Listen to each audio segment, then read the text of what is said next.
ശീല പ്രഭുപാദിന്റെ ശിഷ്യനായിട്ടുള്ള സിദ്ധാന്ത പ്രഭുവിന്റെ പുസ്തകത്തിൽ നിന്ന് വായിച്ച ഒരു കാര്യം. അതില് പ്രഭുപാദും മുതിർന്ന ശിഷ്യന്മാരും തമ്മിലുള്ള ആ ഒരു ബന്ധം പറയുന്നുണ്ട്. അതിലൊരു ശിഷ്യനാണ് ഉത്തമ ശ്ലോക ദാസ് എന്ന് പറയുന്നത്. അപ്പൊ അദ്ദേഹം ഒരു വേളയിൽ അദ്ദേഹത്തിന്റെ ടെമ്പിൾ പ്രസിഡന്റ് ധർമ്മരാജൻ എന്ന് പറഞ്ഞൊരു ഡിവോട്ടിയാണ്. അദ്ദേഹം കുറച്ച് ഒരുപാട് ഓസ്റ്റിയറായിട്ടുള്ളൊരു കാര്യങ്ങളൊക്കെ ചെയ്യുന്ന ഒരു വ്യക്തിയാണ് ഈ ധർമ്മരാജൻ. കുറച്ച് ആർട്ടിഫിഷ്യലായിട്ട് ഓസ്റ്റിയർ ആവുന്നു. അപ്പൊ അവർക്ക് ഭക്ഷണമൊന്നും അധികം കൊടുക്കത്തില്ല. ബ്രഹ്മചാരികർക്ക് ഭക്ഷണവും അങ്ങനെ അധികം എല്ലാം വളരെ ലിമിറ്റായിട്ടേ കൊടുക്കത്തുള്ളൂ. അപ്പം പ്രത്യേകിച്ച് സ്വീറ്റ്സ് ഒന്നും ആർക്കും കൊടുക്കാറില്ല. അങ്ങനെ അവർക്ക് ഭയങ്കര ഹലുവയോടൊക്കെ ഭയങ്കര അട്രാക്ഷനുള്ള ഒരു ഡിവോട്ടീസാണ് ഇവരെല്ലാം. പക്ഷെ പിന്നെ അവർ കട്ടൊക്കെ എടുത്താണ് കഴിക്കുന്നത്. ഈ ടെമ്പിൾ പ്രസിഡന്റ് ഇങ്ങനെ ചെയ്യുന്നതുകൊണ്ട്. അപ്പോൾ ഒരു ദിവസം ഇവരെല്ലാരും കൂടെ ഡെട്രോയിറ്റിലേക്ക് പോയി. ഡെട്രോയിറ്റിൽ അന്ന് ശീല പ്രഭുപാദ് വന്ന സമയമാണ്. അപ്പം ഈ ധർമ്മരാജൻ പ്രഭു വലിയൊരു വാൻ റെഡിയാക്കി അതിനകത്താണ് ഇവരെല്ലാം കൊണ്ടുപോയത്. അപ്പം പ്രഭുപാദിനും ഒക്കെ അവിടുത്തെ ഡിവോട്ടീസിന് കൊടുക്കാൻ വേണ്ടി ഈ ധർമ്മരാജൻ പ്രഭു ഹലുവയുടെ വലിയ ബോക്സുകൾ ഉണ്ടാക്കിയത്. അപ്പം പക്ഷെ ഇവർക്കാരും അതിന് കഴിക്കാൻ പാടില്ല. അത് അവർക്ക് കൊടുക്കാൻ വേണ്ടിയാണ് കൊണ്ടുപോയത്. അപ്പം ഇവരിങ്ങനെ അതിനെക്കുറിച്ച് ചിന്തിച്ചുകൊണ്ടിരിക്കുകയാണ്, ഇതെങ്ങനെ നമുക്ക് കിട്ടും എന്നുള്ളത്. പിന്നെ കുറച്ചു നേരം പോയപ്പോഴത്തേനും ഉത്തമ ശ്ലോക പ്രഭുവിന് തോന്നി, ഞാൻ എൻ്റെ ആധ്യാത്മിക ഗുരുവിനെ കാണാൻ പോവുകയാണ്, ഞാനിപ്പം ചിന്തിക്കുന്നത് ഈ സ്വീറ്റ്സിനെ കുറിച്ചാണ്.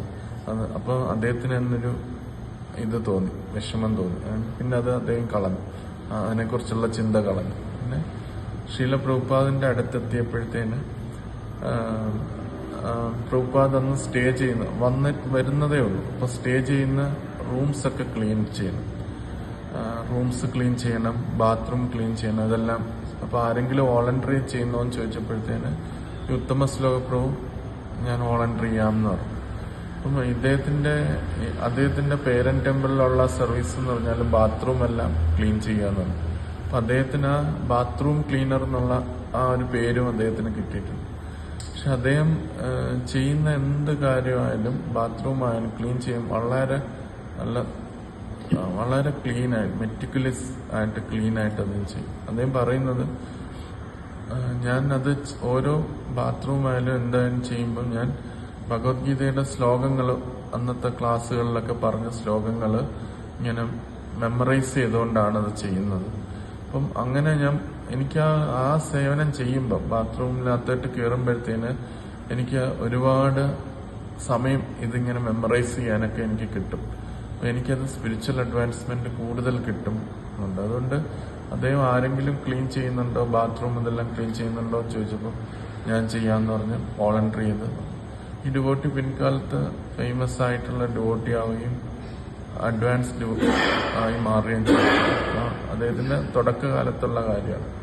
അപ്പൊ അത് കഴിഞ്ഞിട്ട് അതെല്ലാം കഴിഞ്ഞു പ്രഭുപാദ് വന്നിട്ട് പ്രഭുപാദ് ഇരുന്നപ്പോഴത്തേന് പ്രഭുപാദിന് സ്വീറ്റ്സും ഇതൊക്കെ ഡിവോട്ടീസ് ഓഫർ ചെയ്തു. അപ്പം പ്രഭുപാദ് എല്ലാവരോടും ഇരിക്കാൻ പറഞ്ഞിട്ട് പ്രഭുപാദ് തന്നെ ഇതെടുത്ത് സ്വീറ്റ്സും ഇതെല്ലാം എടുത്ത് കൊടുക്കാനായിട്ട് തുടങ്ങി.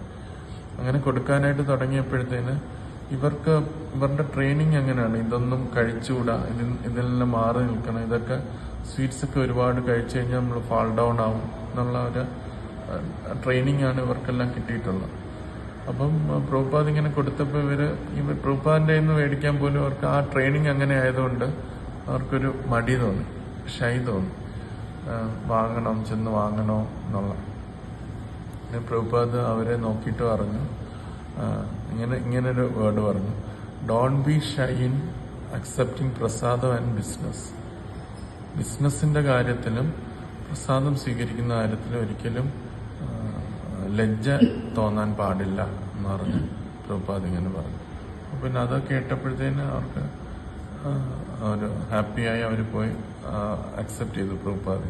അതിനുശേഷം ഉത്തമ ശ്ലോക പ്രഭു എപ്പോഴും ആ ഇൻസ്ട്രക്ഷൻ ഓർക്കും എന്നാണ് പറയുന്നത്. ഭഗവാന്റെ കാരുണ്യമാണ് പ്രസാദം, അത് സ്വീകരിക്കുന്നതിൽ നമ്മൾ ലജ്ജ കാണിക്കേണ്ട ആവശ്യമില്ല. മാത്രമല്ല ഭൗതിക ലോകത്തിൽ ഒരു ബിസിനസ് ഇടപഴകുമ്പം നമ്മൾ ലജ്ജയായിട്ടിരുന്നു കഴിഞ്ഞാൽ മറ്റുള്ളവർ നമ്മളെ ചീറ്റ് ചെയ്യും.